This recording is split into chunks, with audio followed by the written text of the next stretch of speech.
first, just to remind you, Monday is your laboratory exam.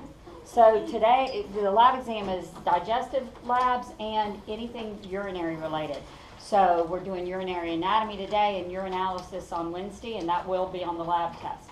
And any sheets you receive in lab now, you need to keep, because that's the structure, and you still have to restudy that stuff when we have the lecture test that includes the structure on it. So it's very important that you stay organized from now till the end. But today's lab was pretty quick as far as my end of it, so it gives you a chance to learn the urinary anatomy, ask any questions, but also review any digestive models and slides or any questions related to anatomy and physiology that you have. I strongly suggest you make good use of today's time, and if you were in the morning class and want to come back and take digestive models out in the hall back and forth, that's fine. But the urinalysis lab will be a little longer, so don't count on a lot of extra time there. And you know what this weekend is. It's Halloween. So if you have families, then that's all the more reason you got to push hard at the front end of this week. So just trying to be the cattle prod here. All right. We were down to the group nucleic acids. And so in the stomach, there's no action on them. Well, this is the mouth. In the stomach, there's no action on them. Yes, there is action when you get down to the intestine, whether the duodenum or the rest of the small intestine. Nucleases, that's the umbrella word for enzymes that digest nucleic acids, come from both your pancreas, so it's got a star because it's part of your pancreatic juice, and from your small intestine. And they've got to break them down to single amino acids so that they can be absorbed. So that's as detailed as we'll go on that. So some reminder comments. You had this way back on lecture test 1. In your stomach, what are the glands of your stomach called? Gastric pits. In that stomach, the pink cytoplasm cell, parietal cell, secretes not only hydrochloric acid, but the carrier molecule intrinsic factor, which then goes on from the stomach to enter the small intestine. And there in the small intestine, it helps you to carry B12 out of the small intestine and into your bloodstream. So that's a special role that's not digestive related. This is in the stomach right here. It's reminding you that if you didn't have to digest something such as water you drink, alcohol, water-soluble vitamin B complex and C, certain medications or drugs, if they are small enough, then they can be instantly absorbed in the columnar epithelium of your stomach. So those are certain things that require no digestion. However, B and C vitamins themselves don't have to be digested, but it may not be that you can absorb them in the stomach, because if they're buried down in the depths of food that you've ingested, you have to wait till your body or bacteria digest the food off the vitamin to release it. So it's all related to what's going on in your body and how you took that vitamin or mineral in. Calcitriol is also known as vitamin D3. That is the mature form of vitamin D. It cannot hook up to calcium and drag that into your bloodstream until it is D3, calcitriol. So you may have heard about that in Anatomy 1.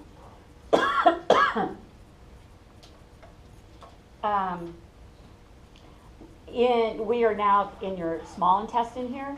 In your small intestine, another thing that is produced from the cells that live way down at the bottom of the crypts of Lieberkühn. Here's a villus, here's a crypt of Lieberkühn gland.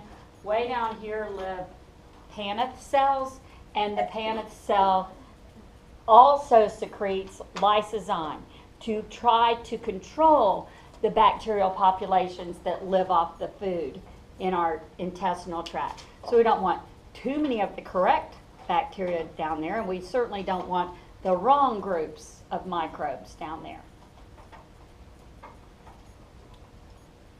You'll learn a lot more about that in microbiology class, but there are certain correct bacteria that should be there. So if animals like cows or humans shed fecal material in a swimming hole, for example, then they call them fecal bacteria. And what it's saying is you can't swim there because some animal or human has fouled the water until it's been treated and those microbial populations are brought under control. Because if those nutrients are in there, then those bacteria can multiply and can cause life-threatening diseases to certain age groups. And so you see that all the time, especially in old towns where much of the filtration or purification of water is by old septic tanks. When they get old and crack, then that can run off into lakes or rivers or what have you. So you see them temporarily closing certain lakefronts around the county, especially in really rainy seasons where all that can be forced up out of the ground because your yard is already saturated with all the rain that we sometimes get in this subtropical area. So, fecal organisms. There are different groups of them, and you'll talk about how the different groups react to tests you do in microbiology class. It's also what they're telling you about when they say someone got E. coli off of lettuce or whatever food somebody's eating. That's basically a nice way of saying Escherichia coli is a fecal organism. Therefore, it's implying the foodstuffs were not properly packaged with hygienic treatment and they're contaminated with waste material.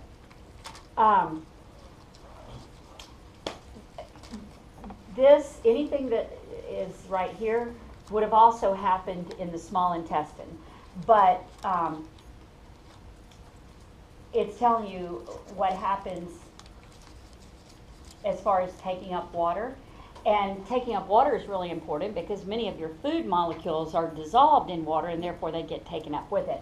But in order to get water to move out of your digestive tract, and this is why you're supposed to drink 8 glasses of water a day, 8 cups, your body will use ATP energy to force sodium to move over into your bloodstream. Well, now you just put a lot of positive charges over there in your blood plasma. In fact, that's the most abundant positive charge, sodium. It's the most abundant cation. That makes this anion follow it by electrical gradient, attraction of negatives following a bunch of positives. That's a gradient. So chloride ions move over there. So now that you've moved salt, NaCl, over into your blood, salt acts as an osmotic gradient, and that's what attracts water. So you didn't have to pay anything to get the chloride to move. You didn't have to pay anything. No ATP was used to get the water to move. The only thing you had to move was the very first particle. So that starts in your small intestine, but it can continue in your colon as well because the large intestine, you know, is where we're trying to return water volume back to our bloodstream.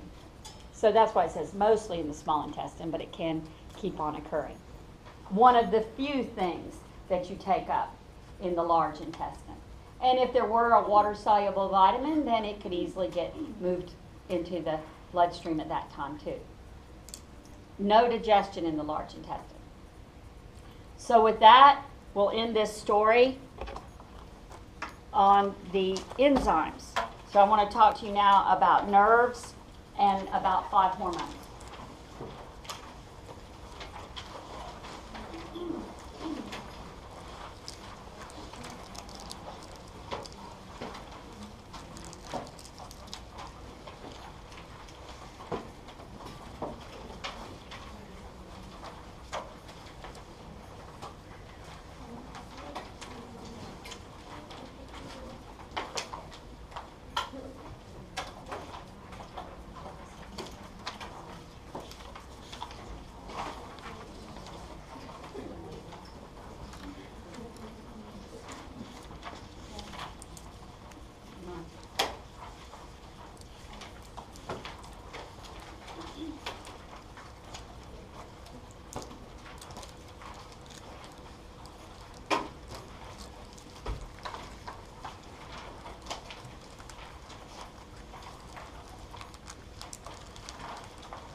First, there's a vocabulary word challenge.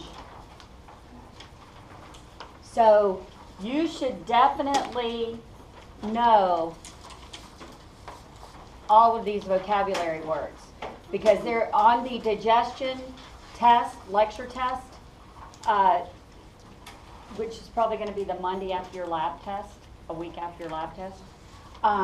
There definitely will be a fill in the blank part, and it would be a crying shame for you to miss something that's just memorizing simple definitions. So digestion we had at the beginning of this discussion, whether physical, chopping and churning of the stomach, or mastication with your teeth, or chemical acids and enzymes, it's breaking food down to absorbable sized pieces. So it's reminding you what we said about which part was physical and which part was chemical. Absorption is the transfer of the nutrient from your digestive tract, GI tract, into the blood. End of absorption. It's just moving it to the blood. Gustation is taste. Mastication is chewing. Deglutition is swallowing. Defecation is elimination of solid waste. D, feces. Hostration is muscular compression of a single hostrum pouch on the feces to extract water out of it. So that's a large intestine or colon function. Peristalsis is the crude or gross wave of smooth muscle contraction that propulsively propels food distally because it's contracting at the same time the inner circular and outer longitudinal muscle layers, starting at an earlier point, proximal point in the tube, and working from cell to cell distally. So, just reminding you of those functions, then we want to talk about some of the nerves that have anything to do with these big movements. So, remember we call this system the gastrointestinal tract, which therefore is the abbreviation GI tract, alimentary canal, or digestive system. So, mastication is voluntary. So, anything voluntary is controlled by your conscious decision-making center, which is your cerebrum. So your cerebral cortex, the gray matter of your cerebrum, is going to stimulate trigeminal nerves for the chewing, the mastication. And trigeminal was cranial nerve 5 in Anatomy 1. It had the name trigeminal because it has 3 branches. Well, which branch has nothing to do with chewing? You've got a maxillary branch, a mandibular branch, and an ophthalmic branch.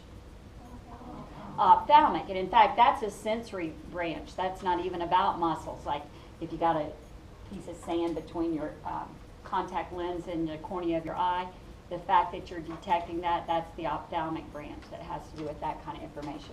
So these 2 branches are jaw related, and mostly it's the mandibular branch because it's the mandible that moves like a hinge up and down.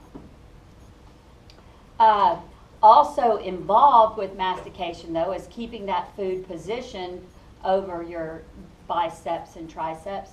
So that's cranial nerve 12, the hypoglossal. Hypo means coming from below. Glossus is your tongue. So this is a nerve that is controlling the muscles that come from down below the tongue to pull on the back of the tongue, which we call the base of the tongue. And these muscles are attached to a little bone that has no articulation that's buried in your muscle above your larynx. And you called that bone in Anatomy 1 your hyoid bone. So that's what's moving your tongue up, down, left, right, or in and out. That's tongue wag that positions your food. And you want to enjoy the food. So the facial nerve, cranial nerve 7, is 2 things.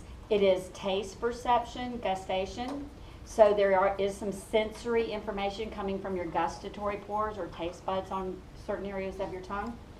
But it also sends out nerves to your face because you might be going, because of the texture or the flavor of food. So that's facial expression related to ingesting the food. So really this is the true one that has to do with the actual mastication, but all these other things are intimately associated with what happens after you chew. Are you okay on those? you're going to find out there's at least one other major cranial nerve that has gustatory force, if not two. So that gustation is kind of scattered around between several different regions of your tongue. All right, now we want to swallow. When you swallow, that involves retracting your tongue in your mouth. That is a voluntary decision to swallow. So it started voluntarily. And so that's cranial nerve 9, glosso, having to do with your tongue, pharyngeal, pharynx, having to do with your throat. So this is tongue and throat. Now, just to get this out of the way, that part would be motor. That is muscles doing a mechanical response. But there is a sensory part too, because this is the second major cranial nerve that has taste bud information feeding to it so that you can perceive certain flavors. So that's another gustation point, cranial nerve 9 and cranial nerve 7. But anyway, as your tongue shoves the bolus or ball of undigested food to the rear of your mouth, at the same time, muscles are yanking your throat upward. So you're literally trying to cram the food ball through your pharynx and into the top of your esophagus. And that's what it's telling you over here. While all that's going on, there's a protective flap that's supposed to flap upward so that the food doesn't get the option of passing through your nasopharynx and going into your nasal cavity. So we want all this thing going down. So you're blocking the upward route. Your epiglottis, when your tongue retracts back, your epiglottis is blocking your airway, your larynx, and so that only leaves one route. You've got to go down the esophagus then. That's the last voluntary thing you will do until you learn to control defecation at the external anal sphincter. Now it is involuntary, and in Anatomy 1 you learned there was only one cranial nerve that went down below the level of your shoulder, neck glands, and that area. And this one cranial nerve wanders around like a vagrant to all your visceral organs. So it works well because this cranial nerve starts with a V, visceral organ starts with a V, vagrant wandering around starts with a V. So you probably know who I'm talking about. I'm talking about the parasympathetic nerve of your involuntary autonomic nervous system, which was cranial nerve 10, the vagus, which sounds like vagrant. And this is just defining peristalsis again, crude way if you need to fix the crude.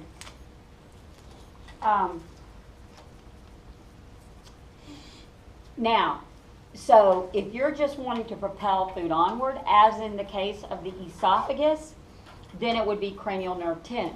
And that is true when you're in the stomach, small intestine, or large intestine. If you're just moving things along, then you're stimulating the inner circular as well as the outer longitudinal layer, and you're having this wave of involuntary contraction that squeezes the food distally. But in the stomach and in the small intestine, there are local, in other words, there are little networks of parasympathetic nerve fibers, and in the study of anatomy and physiology, there have been at least 3 different words that mean a network. Plexus is what you call a network of nerves, so that's why we have to use that word. Plexi is just the plural. Reticula is used when you're talking about a network of fibers. When you're talking about a network of heart cells or blood vessels, that's called an anastomosis. So this is plexus. So these little local nerve networks are specializations for just that organ that allows its layers to do some of those special movements like the tonic mixing waves in the stomach that were 3-dimensional. That is due to the intramural plexus of the stomach.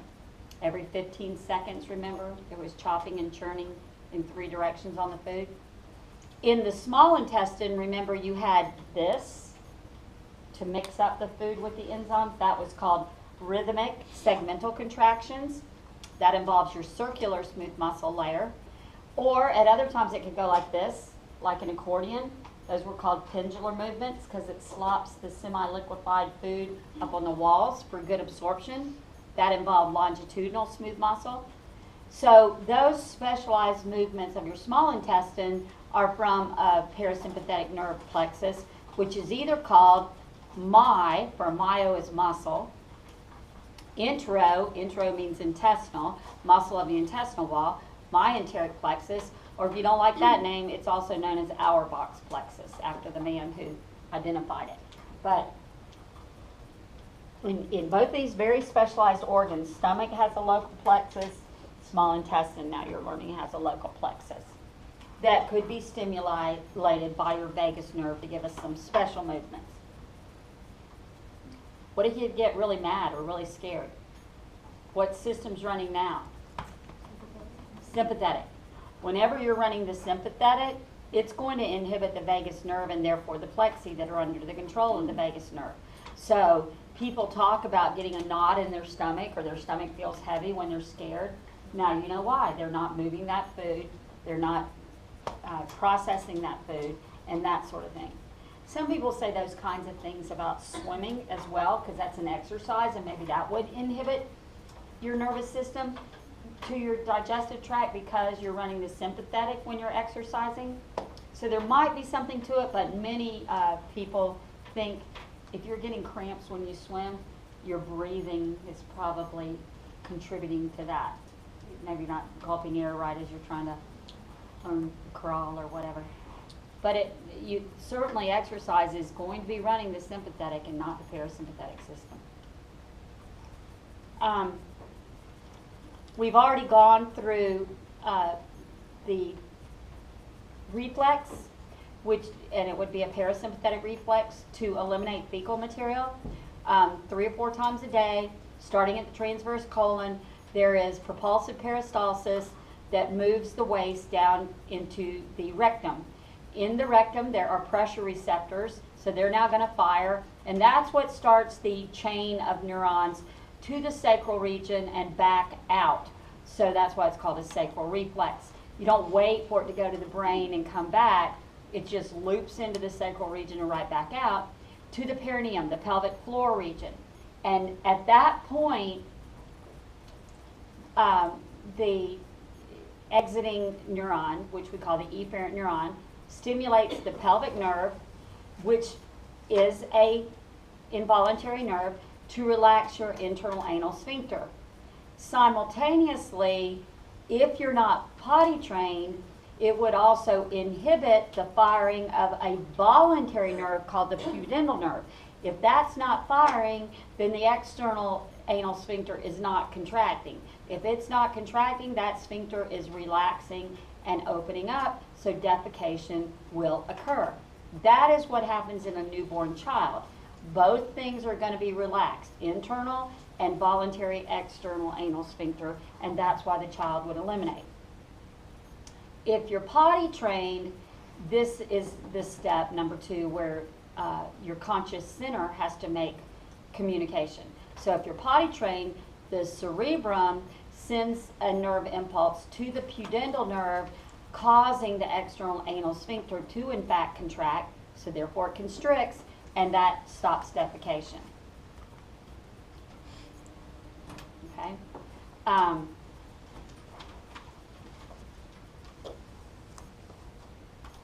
Like your rectum, the anal canal has pressure receptors that are sending information about a full rectum or full anal region, so that your cerebrum is consciously aware of urge, and so you have the opportunity to make the situation happen. But that is now under voluntary control to a point. Is that clear enough? This is the exact same pathway that's going to come up again when we talk about urinary potty training. It's the same nerves. It's having the cerebrum have to come down and get your pudendal nerve to relax your external urethral sphincter. So this is written step by step. If you like it written out completely, then you now have it right here. Any question on that?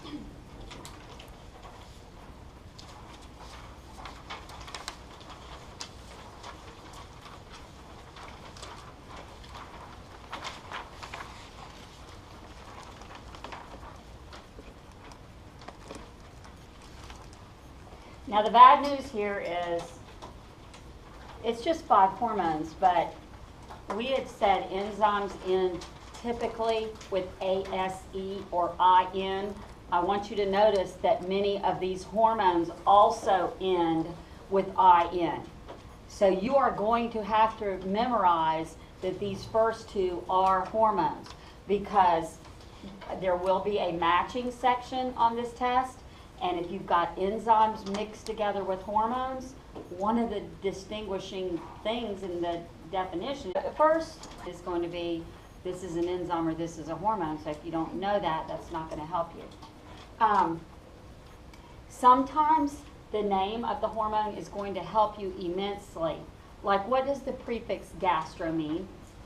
Stomach. We all know that. So gastrin's going to activate your stomach, and that helps a lot. What is the main thing that secretes in your body? In general, tell your baby brother who's 4, what are the things in your body that secrete called? Yes. So when you get to secretin, it's going to activate the accessory glands. So there is some logic behind. What did I tell you the root word enro means? Intestinal. That's going to have a lot to do on your intestine. So we'll come back through, but I'm just showing you the names will help you a lot. Gastrin is secreted by the gastric pits, in other words, glands of the stomach, and it enters the stomach, and it is triggered by you thinking about eating food, or the sight of food, or the smell of food, or sounds of food. That's why I went ... those senses where you know a meal might be on its way. And if you're low in acid in the stomach, or if there's something in the stomach that the stomach is particularly responsible for digesting. Well, the main food group your stomach digests is protein. So if there's undigested protein, then this is all saying, oh, I'm fixing to eat, I smell food coming, and I'm not ready. I have low acid and I have undigested food stuff. So gastrin triggers your parietal cells to secrete, and they secrete hydrochloric acid. So we're getting that acidity of the stomach going. Acids help to break the bonds in food. They also turn on the food digesting enzymes of the stomach, but they do help break down food. Acids in your stomach also protect you, because a lot of times when we eat, we're eating things that have microbes on the surface. You might wash your apple, but you know, they polish those fruits and vegetables with wax in the supermarket, so did you really wash it that well when you were in a hurry?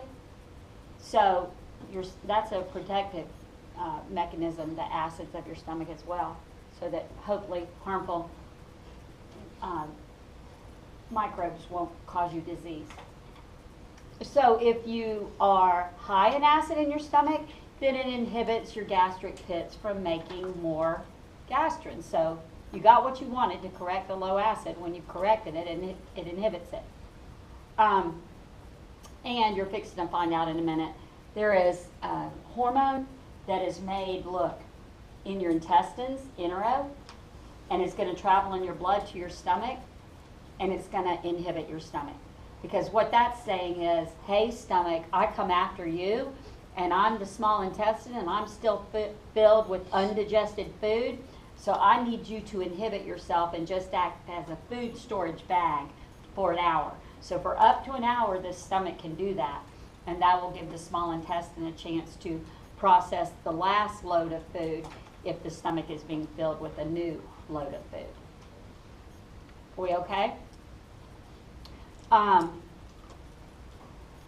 Secretin is secreted by the crypts of Leverkuhn in your intestine. So the massive amounts of secretion come in the first part of your small intestine, so that's your duodenum. And it is triggered because the small intestine, duodenum specifically, has just received a load of acid chyme, food, undigested food. It would be inhibited by neutral chyme. So this is implying we have an acid problem in the small intestine. So secretin is trying to trigger mechanisms to fix that. So when you secrete secretin, It makes the accessory glands. The liver begins to make bile, which will be stored in the gallbladder, and the gallbladder stores it and concentrates the bile, and the pancreas secretes the buffer, bicarbonate ion, which protects you against extreme acids. So you're doing steps that are getting you ready for possible future digestion. You're making your bile. You're not spraying any food with it yet. And you're protecting the small intestine from the extreme acid chyme.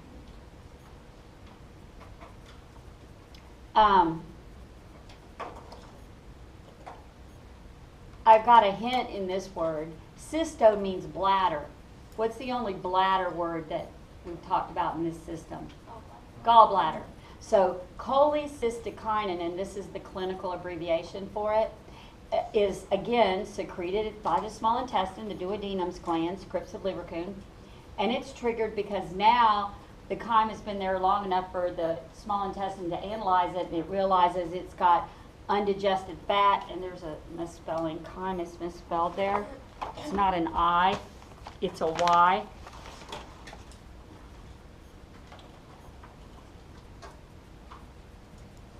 Right here. And it did it again somewhere else. Up on B3. Thank you. Fix it right there on B, Roman numeral 3. Good eye. But anywho, the small intestine has analyzed the food, and it knows acid chyme is there, but it sees undigested fats and undigested proteins. And if you've got the end products of fat and protein digestion, then it will inhibit the further release of this. So apparently this is going to be all about getting some food groups digested, if that's what it's analyzing. So it's fat coming, folks. So it relaxes the sphincter of Oddi. So now the gallbladder's bile can come rushing in and emulsify the fat, which has to occur before digestion. So that's important.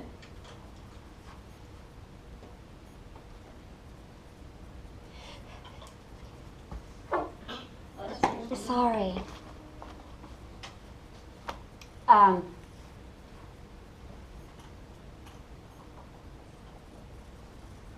Emulsifies your fats. And another accessory gland, the pancreas, is going to secrete its pancreatic juices. You know, all those things we had the asterisk by on your chart. So amylopsin, which is pancreatic amylase, steapsin, which is pancreatic lipase, trypsin and chymotrypsin and carboxypeptidase, all three of which work on proteins. So these are your three protein digesting enzymes from your pancreas. And a pancreatic nuclease as well. So it's got something for all four organic food groups. It can act on all of them. And it also, because of the acid chyme, the duodenum is triggering the Brunner's glands to secrete a little extra mucus for your protection. Remember from day one of this chapter, mucin protein plus water is what makes this become viscous and slick to create mucus. So those are the two things that go together to make mucus.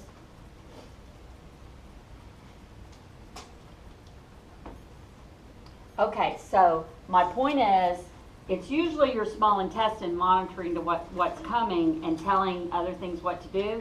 You know this is going to your accessory glands because cysto means it's going to the bladder and it's going to the other two glands as well. Enterocrinin is getting your intestine to secrete its intestinal enzymes. So in the pancreas, all the pancreatic juices were called pancreatic juices collectively, and these are a lot of them. It also includes the bicarbonate ion. Enterocrinin makes your small intestine secrete intestinal juices, and another name for intestinal juices are the succus entericus. There's that entero that means intestinal. Sap of your small intestine. Succus entericus is another name for intestinal juice. So, crypts of Lieberkühn in your duodenum, C acid chyme. And if the food has already been neutralized, then it knows the digestive process is pretty much over, and then you won't be secreting enterocrinin. But if you have, it's going to trigger your crypts of Lieberkühn glands to secrete their intestinal juice or succus entericus. And it's amylases, intestinal amylase, maltase, sucrase, and lactase, which were your disaccharide sugar splitters, lipase, erepsin, which was a collection of protein splitting enzymes of your small intestine, a nuclease to break down your DNA, RNA, water, and lysozyme to control your bacterial population. This intestinal juice also includes something that activated trypsin. Remember that from the Paneth cells? This was the trypsin activator from the Paneth cells. It doesn't digest food, but it gets your trypsin ready to digest protein. This one we've already talked about. This is made in your duodenum, crypts of Lieberkühn, but it goes to gastro, your stomach, to say, I'm still full. You be still, stomach. So, Paneth cells, which live in the bottom of the crypts of Lieberkühn. And it's because there's something that takes a long time to be digested that's entered in an undigested state, fat. And when there's no whole fats, if you get end products of fat, then you don't need enterogastrin. You're through digesting. But until then, you'll be activating enterogastrin to slow the stomach down. So it slows the stomach down. It slows down the stomach's secretions as well, and so temporarily the stomach is acting as a storage reservoir. So, are there other hormones? Yes, but these are the only 5 that I'm going to ask you to know.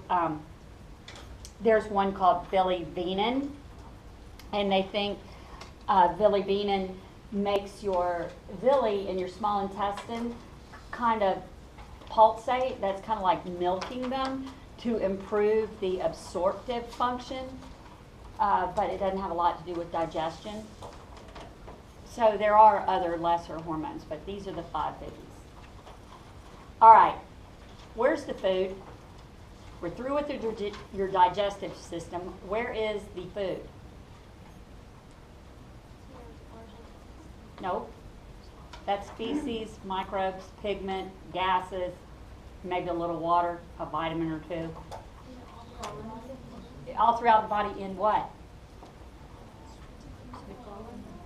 In your what? No, that's feces. That's fibers, bacteria, pigments, gases. Yes. Your food is in your bloodstream right now, or in some circulatory vessel. If it's chyle, it's probably not in your blood. It's where? Yes, in your lymphatic vessels. But all of these vessels are headed straight where? To the liver.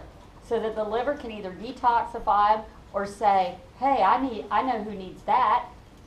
And if nobody needs it, either the liver can store it or it can go, well then we shall make it become fatty acids and glycerol. So your liver can change it into fatty acids and glycerol, and then it'll export it to your adipocytes, and it will then be hooked together and make triglyceride fat. Only adipose cells can make more fat. That's why you have to be careful if you undergo liposuction, because then if you fall off the dietary wagon and you eat too many calories and your liver decides, okay, we'll turn that into fatty acid and glycerol and send it to your adipocyte. If you got a few more adipocytes over here than you do over here, you're going to have uneven saddlebags you're growing. But anyway. So, are we all right? Okay. This is the end of test 3B. The next test includes a topic called cellular metabolism, or some people call it cellular respiration.